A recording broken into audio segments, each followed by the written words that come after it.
Are you feeling lost in the digital wilderness? Welcome to Lost in Siberia. We are your guide to navigating the world of cyberspace.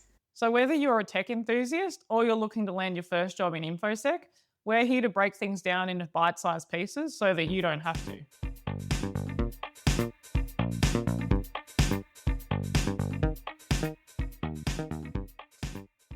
So welcome back to another episode of Lost in Siberia. We're your hosts Annie-Mei And Anika. And today we're going to be talking about social engineering.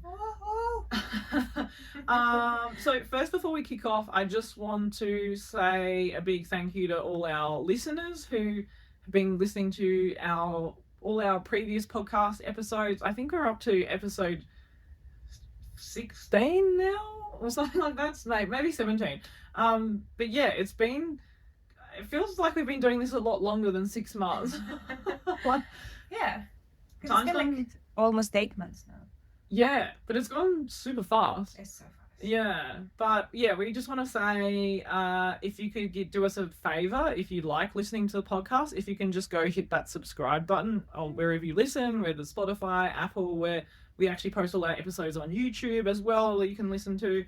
And yeah, make sure you also follow our Instagram page, which is at the Cybersecurity Gals, which is GALS.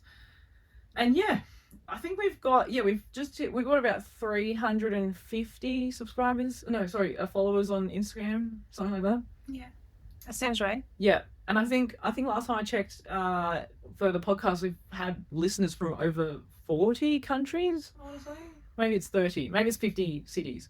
I think recently we've had listeners from Czech Republic because of Veronica. Yeah. And then we've had people listen in from various different cities. I think we've been even in the Middle East. We've got the US, I think South America as well, New Zealand. Yeah, I think. Argentina. Argentina, yes.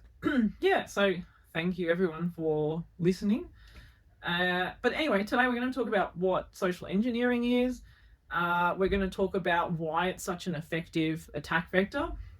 There was an article that Splunk wrote about talking about basically giving a massive overview about what social engineering is, but it mentioned in the article that 98% of cyber attacks involve some form of social engineering. Yeah. So nearly every cyber attack involves some form of social engineering. So it's a big topic that we would like to cover today. And we're also going to talk about the book that we've both read called Social Engineering, The Science of Human Hacking by Chris Hadnagy. Hadnagy. Yeah. And yeah, we'll talk a little bit about the book and also maybe a bit of controversy that has happened around that involving DEF CON as well. But yeah, so Anika, so what is social engineering? Right. So as the title of the book that we both read suggests, it's essentially human hacking or hacking humans rather than computers. And it's finding ways to get information out of humans. Actually, like our most vulnerable and most important assets are the people, because we keep a lot of important information, like our passwords. Some of us still keep it in our brains. There are password managers.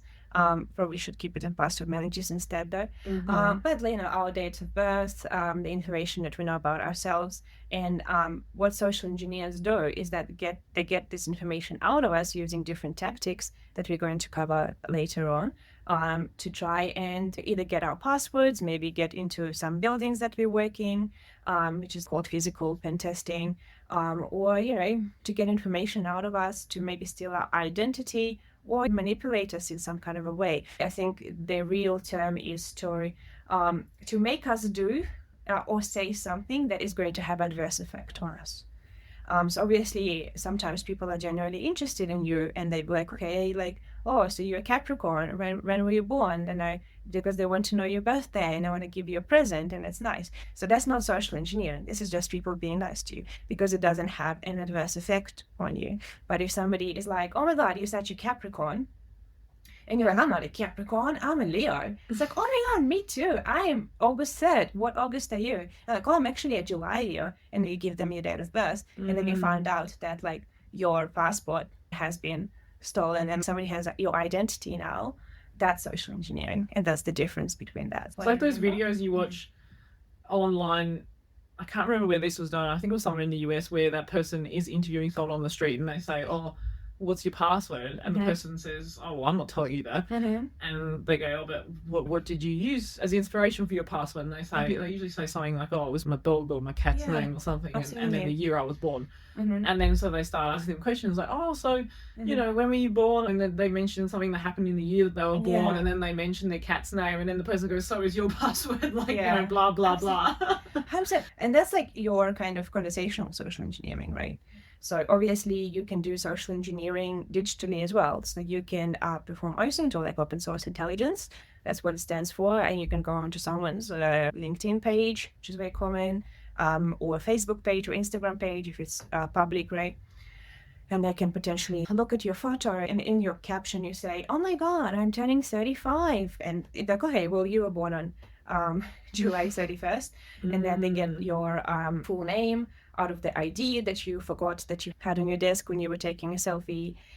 They have your license plate from your photos, from your selfies. They have your street address. And it's so easy, for instance, then to go and create a phishing email that is so tailored to you. Something like, in lieu of your birthday on July 31st, you know, you've been such a special customer of like Mazda Motors or whatever. Yeah. And I seen you one the other day and I got, remember? Yeah. It was really tailored to, well, tailored to you. It wasn't tailored enough for me to be convinced, but it was the one that was about, in the subject line, it said something like, "You have been selected as a," what was the word they used? Like trailblazer in cybersecurity in Asia. Yeah. And I got one very similar message last year, but in this one was much more tailored because it said, "You've been selected as a trailblazer for women in cybersecurity, and we'd like to feature you in an article for International Women's Day." So that one was much more targeted. So tailored. And obviously they've gone to your LinkedIn page and they've seen like these are the topics that you're passionate about, that you speak about. They've seen that you spoke in conferences, and they're like, okay, well, this is going to work. And usually, not usually, but like in most cases, it kind of does, because at least you opened it and it got your attention, right? Yeah. And sometimes it's enough, because if you're in a hurry, if you haven't like slept well, or you know, you on your phone as well as you're reading it on your phone, not on your laptop, then you might miss it and you might actually be caught. Yeah. You know what's really funny, because remember when we did that exercise, so I spoke at Ola Solutions on Friday on social engineering, and at the end of my talk I got everyone to write a phishing email directed at me. And it was funny that I was looking through the submission, because half of them they had written "Dear Annie," and I was like, "You've already lost me. You've already lost me." I'm not even going to keep reading. If you had like, I don't know if I should say it on here on the podcast. I don't want to give away too much of like, you know, how to target you. Thanks. So I think this is a very important thing. Like, you know, the less details you share online that somebody can use against you, you know, the better. I always like, remember, you know, you have the right to remain silent. Everything that you say may be used against you in a phishing email. And they will. They will come after you. Yeah. Oh, the guy was really persistent as well. He sent like 3 follow-up emails. Wow. "Hello, are you still interested?" I'm like, "No, man, you're asking me to be featured in an article that I have to pay $2,000 for. I'm definitely not interested. I can get published for free." That's the one that like I was like reading it, and then it was like, "And you have to pay." So I was like, "No."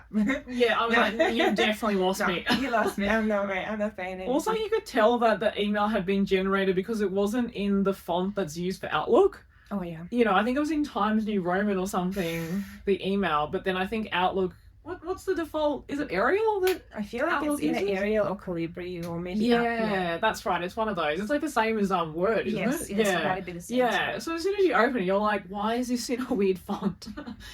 Font is weird. Yeah. Did you see that article about Qantas, and it was talking about how someone realized that the Qantas email where they had sent out telling people what information had been leaked, they knew that it had been generated from ChatGPT because of the bullet point, because ChatGPT uses a really specific bullet point, and because they had obviously pasted it directly from ChatGPT instead of it putting into it, say, like another document and then transferring it into the email, the researcher had realize that it was from ChatGPT. So I was like, cool, thanks for like auto-generating this email telling us we've been hacked. Oh, makes you feel warm and cozy, doesn't it? yeah. It's great. Yeah. Obviously, like what's that called? The Dash has been getting a lot of bad rap. Yeah. And I've been like watching these reels of like these memes of the people who usually use their like the M's dash, Right. and then they can't use Because them now. I know, and That's such a good dash. I feel really awkward now using it because now I'm like, well, everyone's going to think I'm using ChatGPT, but I'm like, it's genuinely something that's used in the English language. Yeah, I mean, AI can actually be used a lot for social engineering, though. So yeah, you had that exercise of like to trick you, right? To give you a social engineering, and I put a prompt into an AI model, and it was a prompt to literally just write an email, and it wasn't a good prompt. Like I didn't spend any time on thinking about it specifically. It was just to write an email with a specific pretext, and we're going to cover what pretext is in a second, of how to target you specifically, and it just created this email, which was like so good for the first try. Yeah, I haven't edited it at all. And when I read it, I was like, this is actually pretty well written. Yeah. And the topic, everything was something that I probably would have, well, obviously if I wasn't trained to be a bit more suspicious, but like I was saying to you, the reason why I don't think I would have fallen for it is mostly because Qantas isn't very generous.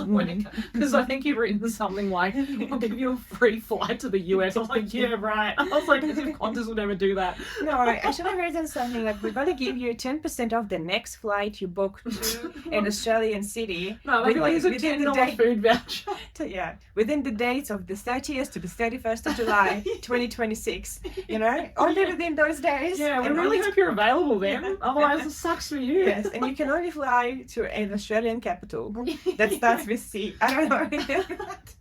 Or something like that. That would have been very, you know. So you can fly to Canberra, yeah. which you live in. Oh, well, sorry. What a shame. Yeah, that's a shame, unfortunately. Yeah. If only you lived in Sydney, that would have been very useful. Yeah. That would have been the thing I would have changed. But yeah, again, I spent 5 seconds on it. Yeah, exactly. That's the thing. It's that the barrier to entry is so low. And I also use the example of, not that it's been confirmed yet, but Scattered Spider, who's most likely behind the Qantas attack, has used AI voice generated deepfakes in nearly every attack that they've done in 2025. And it's so easy to use these online services now to generate an online voice, like a voice, what's the word, like deepfake? But like impersonation. But actually, like, your voice can be used to trick a lot of other people, and especially people that you love, especially people who have like kids or someone like that. I think like for me, when I saw that AI was becoming very dangerous, is that case in Hong Kong. I think when the bank, the perpetrators like generated deepfakes of themselves pretending to be this guy's CFO. Yeah. But then like obviously like there are some government agencies that use a voice as a way to authenticate. A way to authenticate yourself. And I was like, that can't be a good idea, because I use this app. It's called Speechify, and then they had this feature of like where why don't you read it back to yourself in your own voice? And I was like, that would be so great. Why not? Because then it could be like me explaining my essay back to me. And I only had to record myself for, I think it was like less than 30 seconds. And it was able to create a footprint of my voice, to use it to read everything back to myself. And obviously like now I'm like, okay, like we're doing the podcast, obviously there's a lot of samples of my voice. There's hours of it out there. Absolutely. So I'm like, yeah, if somebody wanted to, but that's something I will also be looking out for, is somebody using my voice to try to trick other people. I think what's harder though is to maybe then get the words that I use and that I wouldn't use, my intonations again, because I have such a weird accent. That probably works better for me, because like even those 30 seconds I haven't said some words that I pronounce differently from others, like it wouldn't know. But most people have more like genetic kind of tone, and that's very dangerous. And then you have to do just a little bit of social engineering, just listen to a podcast or listen to someone's interaction in real life to be able to impersonate them on the phone. That's it. Yeah, I think I told you as well that I got asked one time when I spoke to someone at the ATO if I wanted to set up that next time we can just verify using your voice, and I'm like, no thanks. That sounds terrifying. It's crazy. But anyway, so we might move on to Did you want to talk about principles used in Yeah. social engineering? Yes, absolutely. So I think that a lot of the social engineering is psychological. So it's interactions between people. So people that are really good social engineers usually have really good social skills. For example, Kevin Mitnick, we talked about him in our talk in Cybercon. We read his autobiography and his other books. He always talked about how he was just able to talk to people, and actually, like, him practicing social engineering made him better in social skills. And obviously, that is now like a craft, right? And there are some principles that you can use to influence people to give you that information. So you could try and gain their trust. They could try to perhaps share something very personal with you. For example, you say something about a sick family member or something like that, something especially with empathy and sympathy.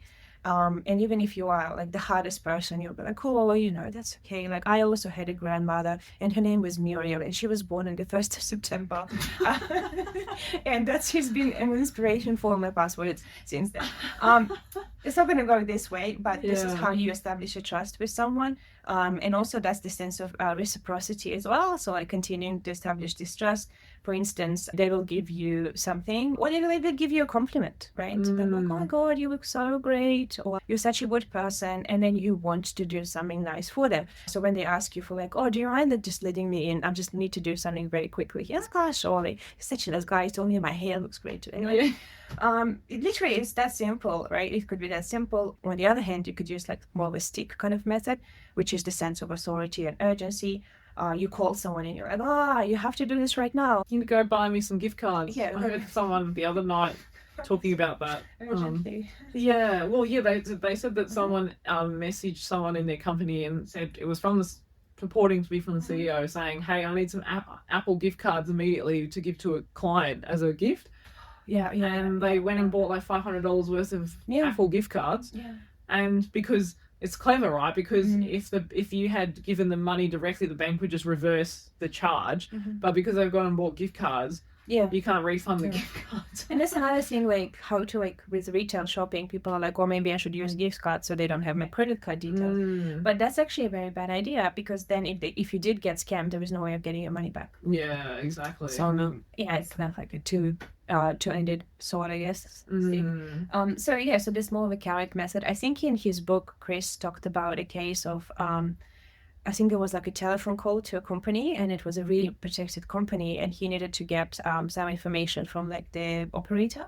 And he pretended that his wife, I think, or his partner has collapsed pregnant, and he was like, and he used that sense of urgency, and it was like an ongoing conversation. So it wasn't like straight away, you know, something horrible happened medically. It was like, oh, please give it to me. You know, we really need it now because she's feeling sick. I was like, no, I can't give it to you. I need her details or something like this. And then boom, okay, she collapses, and that's horrible. And so the person feels so guilty on the other end of the phone call that they are the ones that are causing someone's death. And so you have that horrible sense of urgency and guilt, and there's so many emotions involved. And then he gives the details away. And it's like, that's a brilliant example. I just feel it's so immoral. I feel so dirty as like reading this. I feel like this is not clever. It's clever. But it's also like, I know. It makes you feel kind of gross if someone would deliberately do this, pretend that's happening, but also at the same time, like, that's what adversaries are doing. That's what they're doing. Absolutely. So you gotta be ready. You gotta be aware. Cool. So did you want to talk a bit about more of how social engineering works in terms of the steps and like the tactics? Yeah, for sure. So we'll briefly run through the steps that are involved in social engineering. It's just so, especially for people who might not be aware of how these people actually operate, because then you can be aware if you start to see how someone's targeting you. So the first phase is reconnaissance. So this is when the attacker is going to start gathering all that background information on the target. So if you are the target, they're going to be looking at information about you, for example, where you live, who do you live with, who do you spend time with, what are your hobbies, where do you work, anything about you really. It could be even down to what sports you like to play on after work or whatever. What artists do you like to listen to? Yeah. What wines do you like to drink? What kind of restaurants do you go to? What bakeries? You like to get your brunch in. What kind of coffee do you order? Yeah, absolutely. Yeah. And like people that you live with, this is so important because people say this a lot where they go, oh, my data is already out there. Yeah.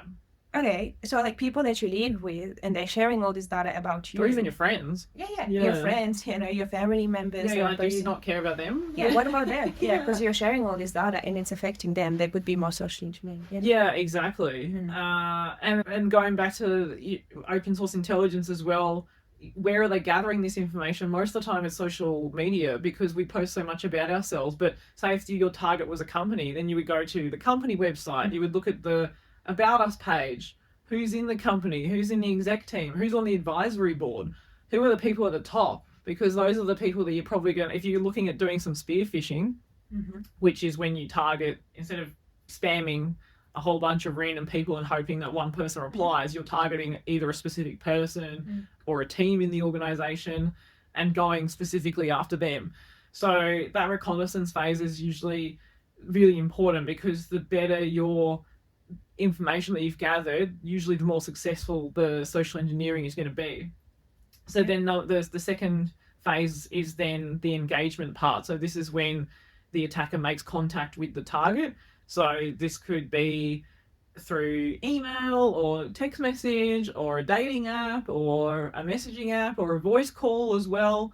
And the thing is nowadays, or potentially if they are trying to target you in person, they'll know where you are, right? They'll know, oh, this person's always at this cafe at this time, and they'll happen to run into you. And then the third phase is the exploitation. So this is when they're going to try and convince the target to do something. So that could be downloading a malicious file, it could be asking for their credentials, it could be giving money to a cyber criminal group, or it could even be smuggling drugs, or it could be taking you to a Chinese tea house. It could happen to me. But like romance scams, right, is a perfect example of this, because you think that a lot of these scams don't do a lot of reconnaissance. They do a bunch of reconnaissance. They do like a bunch of engagement. We talked about scam compounds so much and how they have to do the engagement properly to elicit that trust, right? Share something vulnerable about yourself, make your target laugh, because people like people who like them, who make them laugh. And then they go for that exploitation. Again, that exploitation, like they draft it now in such a smart way where they try to avoid that sense of urgency, or they're like, they don't give money directly to me, invest it into my cryptocurrency exchange. My cousin is going to call you and explain all the details. And you feel you feel like you trust them, you feel connected, like. And they're trying to make it easy for you, right? Like they're trying to get taking the hard work out of it. They go, oh, it's so easy. Yeah, my uncle helped me start investing, and look how much money I've made. You could do the same. Yeah, absolutely. Yeah. And they push on the buttons again, knowing things about you and what's going to work on you, using those psychological tactics from before. But if you are like motivated by the sense of urgency, yes, this is a limited opportunity. Afterwards, like the coin is going to go up and then you won't be able to purchase it or something like this. If you're motivated by the sense of authority, I think the gift card example is really good. Yeah, do it for me now because the client really needs it now and you don't have time to question it, so you don't want to be fired, I'd be in trouble. Yeah. And someone actually mentioned that to me when the same story, someone came up to me after the talk on Friday, mentioning about the gift card scenario. Another aspect to that as well was that the person who was in that job was, I think they were, from memory, I think they said they were Chinese. And so then there was that cultural norm, right, of like always respecting your elders and respecting your boss. And so if that person naturally was like, oh, well, of course I have to do this. My boss has asked me to do this. But then I feel like even for anyone, right, if your boss asks you to do things, you wouldn't just be like, oh, I'm not going to do that. But I mean, if it's so weird sometimes, I don't think like my boss will go and ask me to buy gift cards because that's like not the job that I do. See, that was something they've done before. But also we would be aware that if anyone is asking you to buy a gift card, you'd be like, a bit weird. Yeah, like even remember when we sent a gift card to one of the people that we had on our podcast, and that person asked us a few days later and they said, oh, just wanted to check, is this a real gift card? And I'm like, yeah, so at least you know the smarts to ask and double check if it's real. Channel, so then you go to follow our channel, you know how to spot this thing. Yeah, exactly. But if you end up gut feeling something's a bit offy, probably something is, like, you just check it out. It hasn't hurt to ask your boss. Yeah, like directly, like say if you ping them on Teams or ping them on Slack, whatever you use, and be like, hey, just wanted to check this is actually from you. Yeah, absolutely. And just double check. What's the problem? What's the pain? you're being careful. No. Exactly, yeah. But I think like that's the other thing, right? Some people wouldn't feel comfortable asking their boss because maybe their boss is crazy. And they're like, oh, I don't want to talk to them because they're a crazy person. So there's also that aspect, right? You're assuming that person has a good relationship with their boss. I am assuming that. That is absolutely correct, yes. But So I think you should do it regardless whether your boss is crazy or not. Because imagine, like, if your boss is crazy, how crazy would they be if this was a scam and you're just paying $500 and then you end up getting fired? Yeah, so it's even worse, right? Oh, 100%. You might lose. Maybe you won't be the only one getting fired. Everyone will be getting fired because like the company goes under. Yeah, but I think this is also a very good tip for like management as well. So we always have security starts at the top, right? So like a very good management tip: don't be a crazy boss. I thought you were going to say something else then. No, alright. Don't be like as a manager. Just be approachable enough so people can actually verify things with you, because better be safe than sorry in those situations. And we should normalize that too. When someone starts at a job, managers should be telling their teams, hey, if you receive an email from me and you're unsure if it's real or not, just double check. It takes 2 seconds, and I'd rather you waited and asked me rather than you just assuming that it's real, even if you had a weird feeling about it. No, absolutely. I think that should be normalized in this day and age, 100%. Especially people who are the closest with, or like your managers or someone like that. Yeah. If you emailed me something or message me something, I was like, that's a bit. So I'll probably try to contact you like in a secondary way. Yeah, exactly. And be like, Yeah. Okay, and then the final phase is exit, so disengagement. So if the attacker is successful, then they will disengage, basically ghost the target. They'll just disappear, right? Because they no longer need to interact with that person anymore.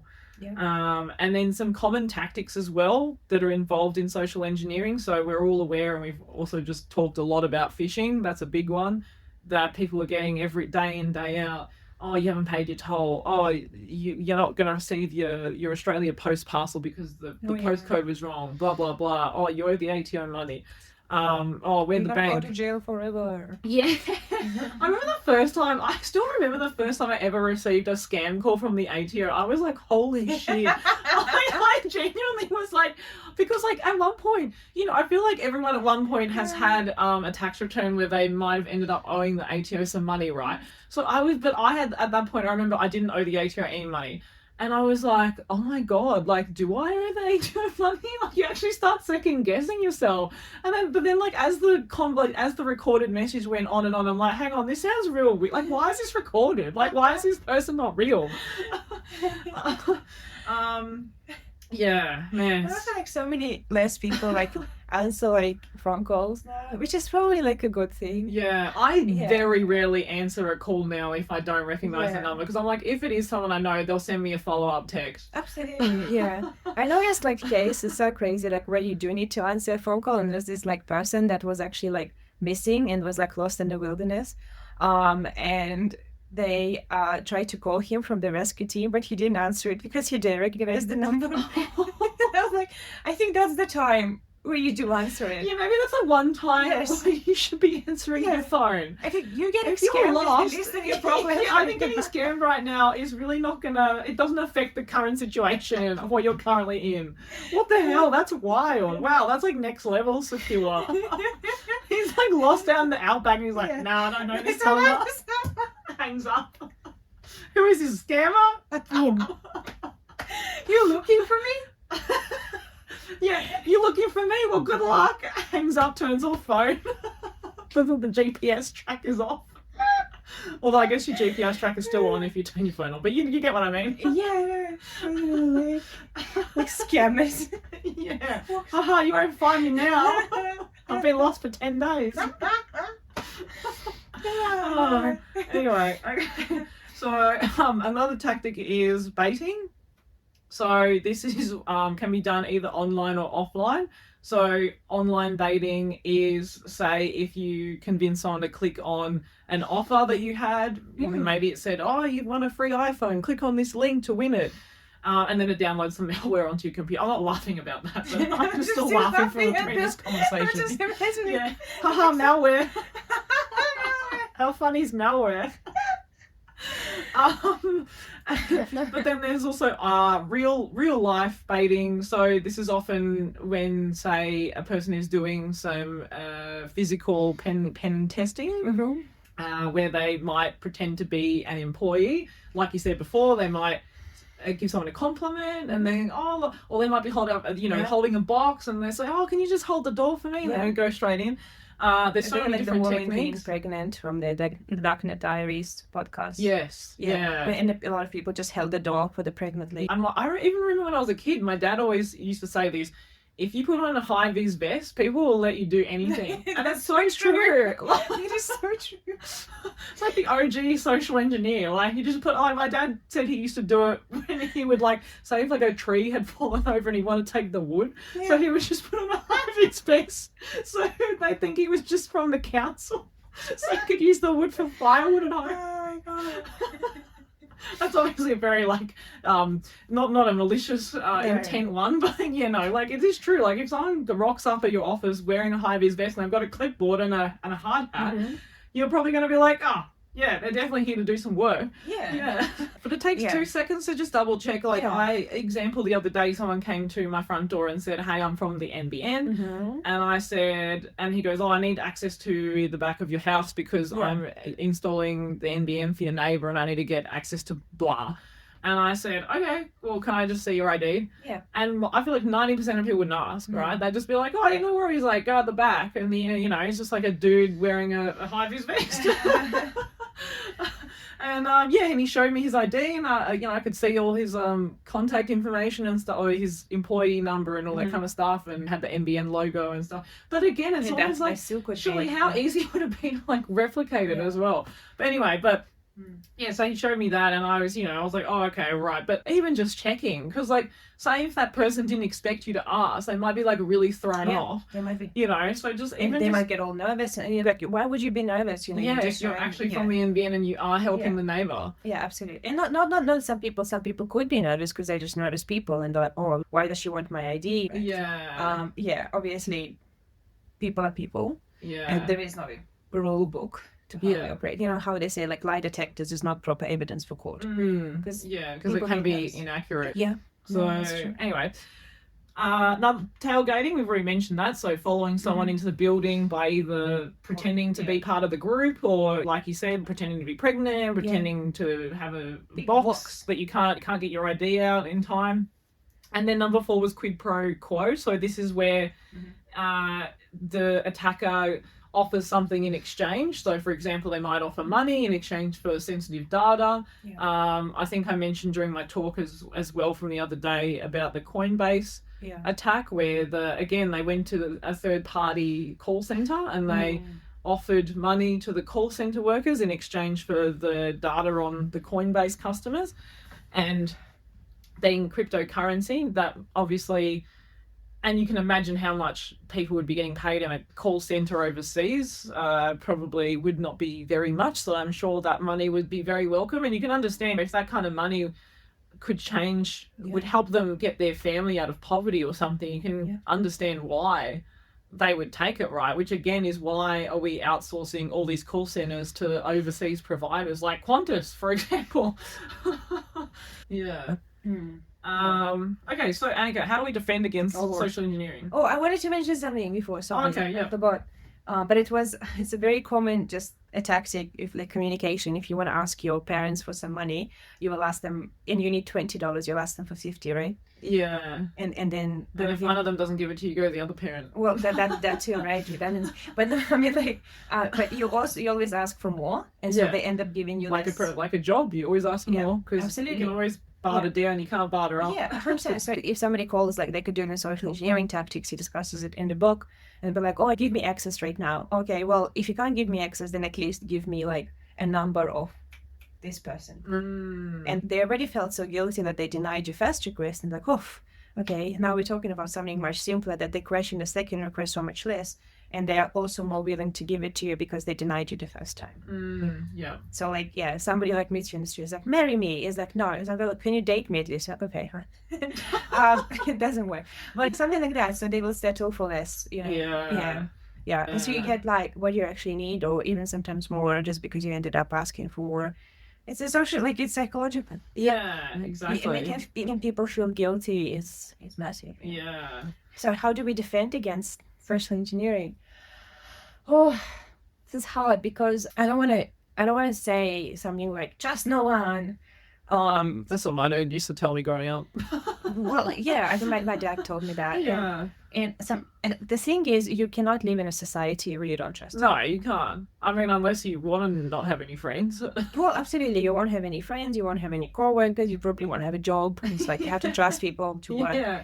Well, you have to give your work some personal information. Yeah, you won't drive because you have to trust all the other drivers on the road. Yeah, and you probably don't trust the government where you get your license from. Yeah, because you give them your data. You won't trust your banks. You probably won't have any money by that stage. So I'm even. Yeah, you probably live out in the wilderness. Yes, and if every one of us was like this, we wouldn't have a society. Yeah, and you'd be like that guy lost in the the outback, not answering his phones, the scammers. Just throwing it into the river. Scammers won't get me. No, honestly, like 1,000 dumb ways to die. This will be like. Yeah, that would be a really stupid way to die. It's a very stupid way to die. Okay, yeah, but what you can do is you can learn more about social engineering tactics. Mm-hmm. And you can start recognizing those little signs. Education is always power, and also double check, triple check everything. So as you said before, it doesn't hurt. Email your boss. Is that really you? Teams them, Slack them, find a secondary way of communicating. If you don't know, just say you're not sure. If there is a sense of urgency, you say, I understand, but I need to double check. You have to be firm because always think about the alternative. The alternative could be worse. Yeah. Yeah. I think also in relation to educating yourself on the tactics as well, but also customizing them for yourself. So thinking about what your weaknesses, what your motivations are, because someone socially engineering you is going to look very different to them socially engineering the person who sits next to you at work. Yeah. Because your motivation, if you say you are at that moment in time looking for promotion at work and someone's sending you a phishing email relating to that from HR, and you're like, hey, we'd love to discuss like promotion opportunities, but the person next to you is like not looking for that, then they're looking for a redundancy package. they're like, I'm trying to get out of here. I'm trying to exit. Yeah, not gonna work. And like the email that you sent me, that was the Qantas one. Mm-hmm. My weakness is that I like to travel. Yep. So that is my. That was my. Exactly. Yeah. So like that is specifically like that is spear phishing because you're targeting a specific person. So for example, you don't travel as much, right? So if someone sent you a travel phishing email, you'd probably be less likely to click on it. Yeah. So, I mean, not that I'm saying that I click on phishing emails, but like the motivation behind why I could potentially click on one. Yeah, but if somebody sent me an email to like an improv festival where they want me to be cast, as a part of, as a part of that, I would click on that. Probably. I would not click on that, but I would open it, I would read it. Yeah. Especially with like our improv teacher, God bless him. All he did was phishing you. Yes, that's the other problem. Some people's emails legit look like phishing emails. You're like, can you make this look more legit, please? We asked him. So actually, like, I think if the email looked really good, I'll be like, that's not from him. Yeah, you're like, this looks too nice. It's very nice. I'm not. Yeah, it doesn't look. Yeah. It was funny doing that exercise as well at the event because then it actually made me more aware of what people would do to target me. Like, I remember someone just wrote and it was just like in the email, just said, oh, hey, Annie-Mei, here's a funny cat video. Yeah. It's like, okay, I wouldn't click on that, but it's pretty funny. It's just pretty. Yeah, and then someone else like sent one and said, oh, you want a free year's subscription to some premium cat food? Yeah. To be honest, like if they said dog food, I'm like, whoa, okay. Yeah, wow, I was going to save me hundreds. Yeah. But this is important because it's what would you look out for? Yeah. Yeah, and this is like, and I really liked it in your talk because you talked about cybersecurity awareness training and how it doesn't work. Well, it doesn't work in the current way that we deliver it, right? And I think, and you said that the frequency of it is important, obviously, and the awareness of people, like if they only do it once a year, it's not going to be on the top of their head. all the time. But I also like think it's important to constantly fish your employees, and then your like fake ones, fake obviously, ones. not real ones. Yeah, obviously, yeah, fake ones. And so your employees are aware that this is actually constant. You're constantly like under attack, let's say, from these people. And some of them are really good emails. So we've seen like it's been a really good exercise to do that. And obviously training needs to be so customized for that to work. So you are as resilient as your least aware employee around cybersecurity, or in your family, you are less resilient if you have people in your family that are not as aware and that are posting all of your data points all over social media for everyone to see. Yeah. Because like if you do have a member of family like this, and again, like I have nothing to hide, everyone already has my data. Yes, you have nothing to hide, but you have everything to protect. And I hope like that this episode really gives you an understanding of how easy it is to get this out of you. Yeah. And yeah, go and speak to this family member and be like, hey, I know you like really like posting your life stories, but can maybe not post our street address. I think that's the thing too, right? Because say, obviously we work in an industry where people don't feel uncomfortable saying they don't want to be in a photo. Of course. But in a lot of other industries, people would feel uncomfortable saying, oh, I don't want to be in this photo, because it always comes across as a bit rude, right? Yeah. Because you're like, oh, why is that person being so weird about it? You know, but they might have every reason to. They could work for an intelligence organization. They could maybe have a family member who does, or in the defense forces. Yeah, yeah. It could be a whole raft of reasons, but I think we need to normalize asking people's permission to post things, because most of the time, like people, like it just takes 2 seconds to be like, "Hey, are you okay if I post this photo?" Yeah. Right, and it's not because you're like, "Oh, I want to check if you look nice in this photo," but it's like actually asking, "Are you comfortable with me putting your face on the internet?" Yeah, absolutely. Because maybe you are at a conference, you're wearing a name tag. Yeah, exactly. With your legal name and the fact that you are speaking on a certain topic, that's 2 data points. Yeah, that and people also have a QR code as well. Yeah, that could be. Yeah, if that's in the photo. Absolutely, yeah. So many details just from a photo. And then they also know that these are your friends, these are the people you hang out with. Some people take locations in the photo. Yeah. So they know that they're in real time. Like you could potentially actually have a stalker. You could have somebody, you know, from your family situation that is monitored, like, you know, that is looking at your posts online. It's very normal, I think. It should be, and I agree. It should be very normal to say, hey, are you okay for me to post this photo? But also to say, I don't want to be in the photo. Or if I'm in the photo, please don't tag me. Or don't tag my location. Or, please don't do that. Yeah. I think it should be very normal. And hopefully it is becoming more normal. But, you know, I think the fact that people always like, we had a lot of security breaches and people are like, my data is already out there. That created a really dangerous culture of nonchalance when it comes to our personal details. Yeah. Which is great for the attackers. That's just amazing. Making life very... Yeah, you're like, oh, we just make it, why don't we make it even easier for them? So this is like very simple ways of how you can protect yourself. But I think that awareness itself already like starts, you know, shifting the way that you think, and shifting the way that you think will eventually make you more resilient for these types of engineering, social engineering. Okay. So also I wanted to briefly touch on this lawsuit that's been it's over now, I believe. I think it's officially ended, but it was between DEF CON, which is the hacker conference in Las Vegas that happens every August, and Chris Hadnagy, who we just spoke about, who was the author of the book we read called Social Engineering. So this case centers on this major legal dispute that's been going on in the cybersecurity world between Chris Hadnagy, who is the founder of Social Engineer LLC, so that is his company, and well known for running... So he founded DEF CON Social Engineering Village, which is one of the most famous villages at DEF CON. Like people, you know, there's some really cool stuff that they do there. And they bait each other, they try to social engineer each other, like they try to... they try to social engineer other companies. Yes. Yeah, and you can actually watch it live. Yeah. And so he ran it along with the founder of DEF CON, Jeff Moss. So in 2022, DEF CON banned Hadnagy from their events after receiving misconduct complaints, which were referenced in a transparency report, but not detailed publicly at the time. Hadnagy denied wrongdoing and sued DEF CON and Moss for defamation, claiming they made false statements that severely damaged his reputation and business. He sought at least $50,000 in damages.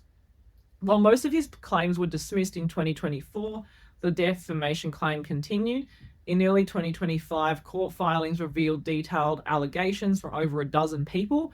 They accused Hadnagy of repeated harassment, including inappropriate sexual comments about female colleagues, angry outbursts, public humiliation, creating sexualized training exercises, brandishing a knife while intoxicated, and retaliating against employees who spoke out. Notably, Hadnagy admitted to some retaliatory acts that maintained the overall accusations were mischaracterized workplace conflicts.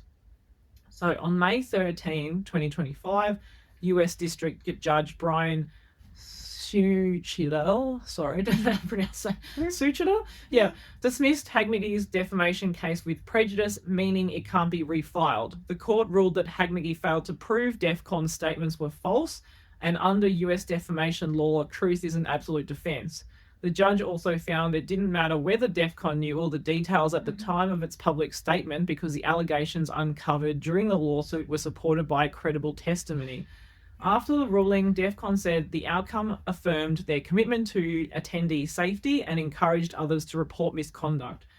Hadnagy called the result deeply damaging, saying he was unfairly labelled a serial sexual predator and describing it as a workplace dispute that escalated. Separately, in short, Hadnagy's attempt to clear his name through the courts failed when the judge found he couldn't disprove the misconduct claims, protecting DEF CON's statements under the truth defense.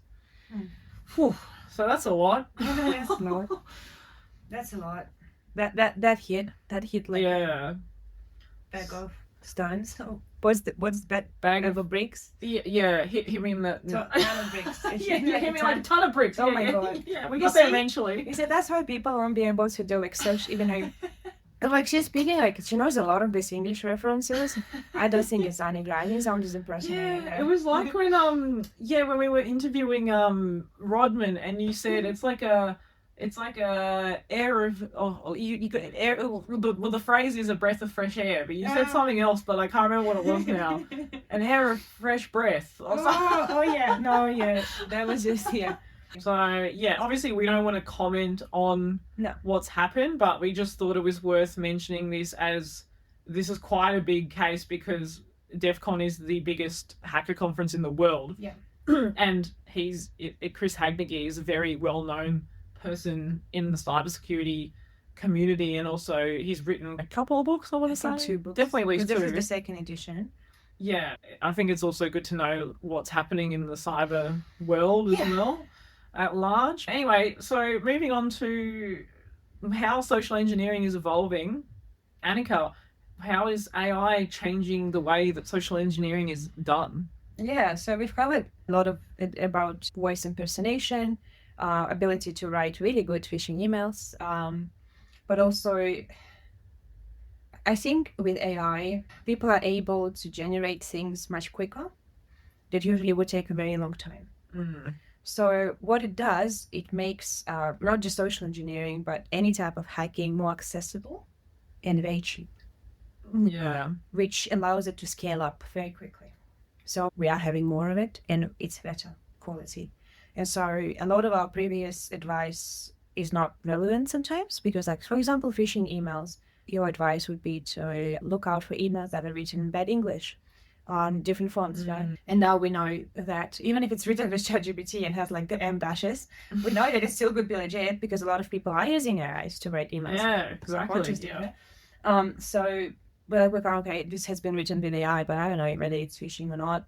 And it looks so good, right? And I think I even saw this is called like fraud GPT, which was actually used for proper like phishing generation and everything else. So it also teaches people how to.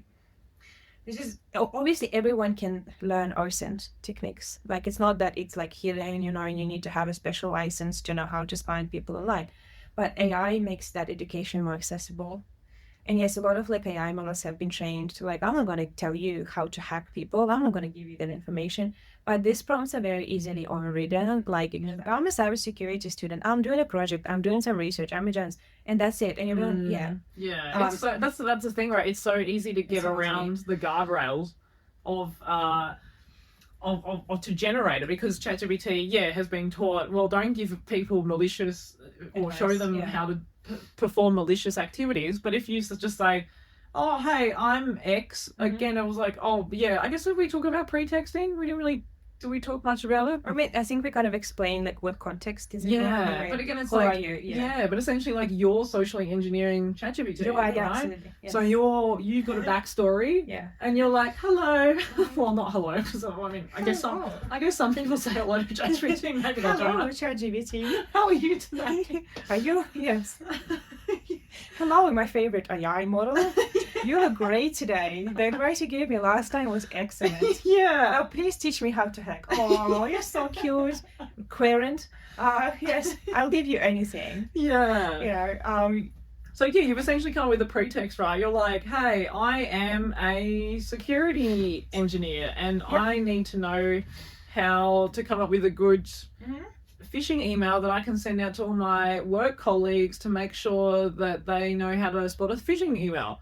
And so then it goes, oh, okay, great. Yeah, oh, just spits it out for you. Yeah, but you also can't ban it, because then you are banning the education part of it. And it's a huge part of it, of what ChatGPT or other AI models do. You're teaching people, like, right? This is supposed to be one of the use cases for AI models. Yeah. I remember, I don't think you can do it anymore, because I think they've put defenses against it in ChatGPT, at least in OpenAI. But there was this guy who like got the certificate numbers, I think, of like Microsoft or something. Oh, okay. Not Microsoft, but some company, and he pretended that it was like because of like his grandmother dying, and her dying wish was to know the certificate number of like the website certificate numbers of this company. And ChatGPT was like, oh, I'm so sorry, here are the, and you go like, yeah, and see, that's the kind of social engineering tactic that wouldn't work on a human, because a human would go, what the fuck? Like, I'm pretty sure your grandma's dying wish was not that. Scammer. yeah, exactly. So I think, that's the scary part, right? That is what the issue is with AI, not only in terms of how AI is being used to do social engineering at scale and how the barrier for entry is so low, but also on the other side, how easy it is for humans to socially engineer these models, because they're not trained to spot it either. It's prompt engineering, but it is actually social engineering. So when we talked to Harry about Gandalf AI, yes, and like the first, like when I first went on it, I was like, okay, how do I get it to give it that information? Yeah, we should probably quickly say that that's a website where you can practice trying to socially engineer AI models, right? Yeah. So do different like do little jailbreaking and something. Yeah, and you can move up levels. Yeah, it's awesome. I'd absolutely, definitely, if you like games, and it's amazing. But yeah, like it was like, and because like my social skills are pretty okay, I was using a lot of social skills like to make AI give me stuff. So it's evolving more, but on the other hand, also I think people are becoming more isolated and maybe less trustworthy, like less trusting, which is a good and a bad thing when it comes to social engineering, because if people are more isolated, as we said before with what Z in our conversation, if people are more isolated, they are less likely to text their friend and say, hey, is this legit? But if they're more isolated against the attack surface about the information, they can be, that exposures them could be reduced. Yeah. So it's both good and bad, I guess. And it's so hard as well, as in this day and age, to not have a profile online if you do want to have some level of public profile. Yeah. Because, obviously there are plenty of people who are in cybersecurity who basically don't exist online because they've been able to scrub themselves, right? And like they're not active on any type of social media platform, and LinkedIn being the main one for professionals. But yeah, it is really hard, especially because a lot of companies nowadays also encourage people to post, right? They want to do that marketing through marketing through their employees, which is like the best marketing because it's free. So people are often encouraged to post about what they're doing at work or social gatherings that they're going to or networking events they're attending, conferences, blah, blah, blah. Yeah, so it's really hard and like, you know, find a balance between security and exposure. Exactly, because and then in this day and age, it's virtually impossible to not have some kind of profile on the internet. If you want to communicate with people, if you want to have some kind of a social experience, even if you don't go out, you're gonna have some kind of an app, right? Discord, Snapchat, WhatsApp. Like you gotta have something to communicate with people. Yeah. Yeah, and it's really hard. Like even like video games. People have been socially engineered through video games. Yeah, and also predators who target kids through gaming platforms where you do interact with other people. So I think like saying to people don't be online is like saying to people don't leave the house if you don't want to get robbed. Yeah. Yeah. It doesn't work. Yeah. So what we really need to do is continue the awareness, tailored awareness, education, and have a lot of it and have it available in a simple form, digestible form. I really liked it in your talk, how you said you were analyzing the government website, the cyber government website, and the language that is used in that website where it's full of jargon. Okay, if I like a layman won't be able to understand these terms. Make it, like you said, language appropriate. Of course, that's also very important. Culture appropriate. Yeah. We need to stop using acronyms too. Yeah. Acronyms are going to be the death of people. Like, for example, I think this happened recently where I was talking about incident response, and so I just said IR, but that person didn't work in cybersecurity, so they thought I was talking about international relations. And then we were only halfway through the conversation and we realised that we were thought the other person was talking about something completely different. And I think, like, just eventually got to the point where we're both like, hang on a minute, this doesn't really make sense in the context. Okay, Anika, what's one tip you would give someone to look out for, or just do you have a general tip or a resource that you think would be helpful for someone to look at if they want to learn more about this topic? No, I just still think, despite of all the controversy and everything, I do still think it's a brilliant book and piece of information on social engineering. Which book? Oh, sorry, The Social Engineering Art of Human Hacking by Hadnagy. I do still think it's a brilliant book.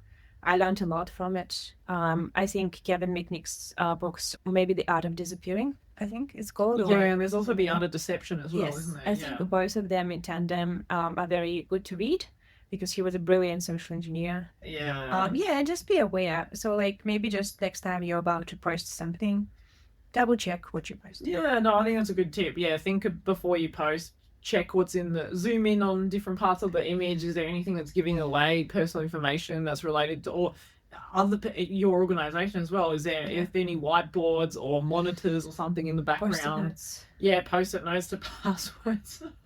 Yeah, I think mine would be to write down your biggest, what your motivations and your weaknesses are, because I think that's something we don't take enough time to think about. Think about, okay, what are my interests? Who are the most important people in my life? Because if someone's going to target you, they might prey on those weaknesses, right? Like, I think one of the girls who was at the event on Friday night, I found out later that her the phishing email that she was going to write to me, because I can't remember if she actually ended up submitting it or not in time, but she said that she was going to generate an AI image of my cats and then say that she had held my cat's hostage. And I was like, holy crap, I was like, that's really dark. but again, it just comes down to, it's like, if someone wants to target me and they know that I have 2 cats and I care a lot about my cats, that would be a great way to target me. Yeah. So I think, it's stuff like that. Yeah, think about what are the most important things to you and how could someone manipulate you into doing something that you're not aware of. So I think that would be my tip. Yeah, that's a really good tip. I think I might do that. Yeah. Today, definitely.